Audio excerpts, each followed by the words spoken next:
Hi, or how we say here in New Zealand, kia ora. Today, I want to have an honest talk about perimenopause and menopause. My real experience, the stuff no one tells you about, delivered straight from my own journey, both as a doctor and as a patient. If you are starting to feel a bit off and you're not really sure why, or you're just interested in this topic because you know someone going through it, stick around. You are not alone. To tell you the truth, when I started first getting symptoms, I was completely clueless. I did not have a clue about perimenopause. I knew about some menopause symptoms like everyone else knows about hot flushes, night sweats, woman with a fan. But that was about it. Even in a medical school, no one's really talked about other issues of menopause and symptoms like a brain fog or muscle aches. And even during my surgical training, where we learn about the side effects of some of the cancer medications, didn't it actually talk about the menopause in that sense. They just talked about it. It's a side effect of the medication. Looking back, I realized I was in perimenopause. And to be honest, I still might be. I want to share my story of me going through perimenopause and menopause and show you that most people's journey is actually more complex than the few classic symptoms. If you see yourself in this story, I hope it helps you feel seen, heard, and more empowered. So let's go back to 2016 when I had my first endometriosis surgery to control my endometriosis symptoms. Could I have been in perimenopause then? I'm not really sure, even now. No one really talked to me about it. No one even mentioned at that stage perimenopause. But looking back and knowing what I went through since then, I wish I had hysterectomy then. It might have saved me a second surgery, but maybe not. Who knows? And then 2 years have passed, and I'm now in 2018, and things have started to change. I started to get night sweats, especially around the mid-cycle ovulation, as well as towards my period. I was having sleep problems. I was waking up at night around 2 or 3 o'clock in the morning. I would go and do paperwork because I couldn't go back to sleep. And at that stage, I completely blamed my work at it. I was stressed, but I did not realize it was related to my cycle or that I might be going through perimenopause. I had aches and pains. I would wake up with this awful lower back pain, and I blamed it to me playing tennis years later, probably 2021, something like that, 22. My hemoglobin was down to 72, which is really low. Sometimes we give people blood transfusion at that stage. So I needed iron tablets, and eventually I needed iron transfusions. My mood swings were horrible. Just before my period, I was completely irritable. I was irritated at everything, but I just thought I was burnt out and stressed. I had this eye issue where I would get these eye infections constantly. I started to think maybe they were related a little bit to my cycle. And to try to improve how I felt, I started doing yoga, which did actually improve significantly my back pain. Did meditation that helped with some of my mood changes. I changed the pillow that I slept in because it helped with my lower back pain. But I still didn't have a clue that my hormones were actually causing all this. Now, when my periods got so heavy, I didn't really want to have a second operation.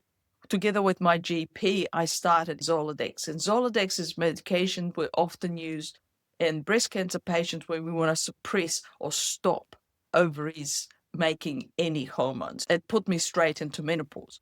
My GP did put me on HRT, but it takes a bit of time to get the doses right.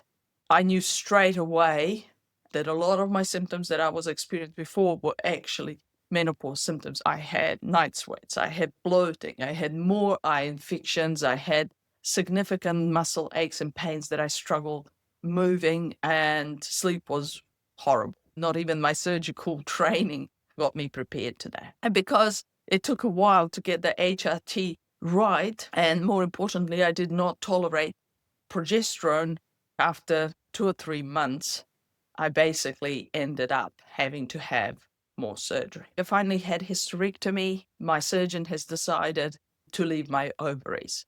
So I was, after the surgery, still having symptoms. I was back on HRT. I was doing okay-ish until early on in the year when my symptoms recurred and I needed to increase HRT, but I also needed to have progesterone. I don't know whether I'm in menopause because there is no really good test to tell me, am I truly in menopause because I'm not having periods? So does it matter? Probably not. Looking back, I always ask these questions: what could I have done differently to improve my situation, maybe to help someone else? I would actually listen to what my body has been telling me. I wish someone told me about menopause and perimenopause. I wish I tried Mirena before my first operation because my body didn't like progestogens in Mirena and also did not like Mirena. It's just spewed it out. I would have known before I had the surgery that it wouldn't work. So I would have had hysterectomy at that stage, and maybe I would have avoided the second surgery. Maybe not. I would have advocated a bit more what I wanted during the surgery, which was to have hysterectomy. I wish I kept a symptom diary. I started to realize these things were associated with my cycle.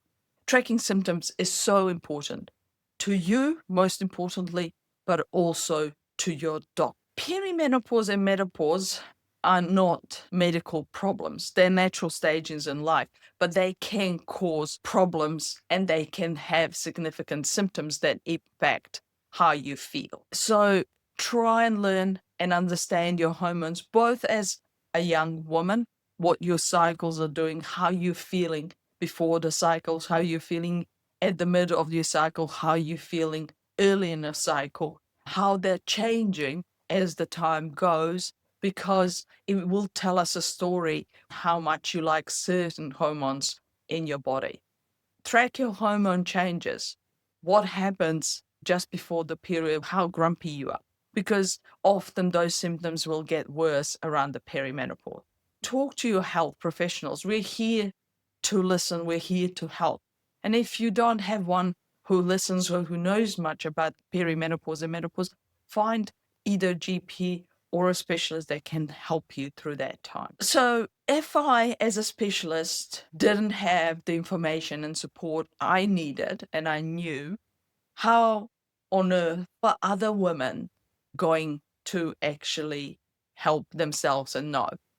And because of that, and because of the great women who have started talking about menopause and teaching us about menopause to demystify this journey, I also wanted to provide what I've learned and open a menopause clinic to help my breast cancer patients, but also anyone else who wishes to know more. And this is why this YouTube channel has changed as well. I want to provide you with education and support that you might need. And you're not alone in this. There are hundreds and thousands of women who are going through this. But education and good support make all the difference. So my advice to you is to listen to your body. If something feels off, don't let someone else dissuade you that something is wrong. Keep a symptoms diary, how you're feeling, because it gives us a clue and gives you a clue, especially about the hormones. Ask questions and advocate for you. And if your doctor is not able to provide you care, you can't find a doctor around you that can, just find one which can. And sometimes these days with Zoom and online, it's easy to find someone anywhere in the country. And reach out. Education is power. The better informed you are, the more you can push for treatments that you deserve. Perimenopause and menopause aren't just about hot flushes and night sweats. They can affect your sleep, your mood, your pain, and your whole well-being. My goal in sharing this story is to help others feel seen and confident about seeking help. If you have any questions or need support, you're more than welcome to reach out. You can put a comment or suggestions about any topics down in the comments below, and I can make more videos about those topics. Stay strong, look after yourself, and remember, you deserve to thrive through every stage of your life. Thanks for watching, and don't forget to subscribe to this channel. Bye for now.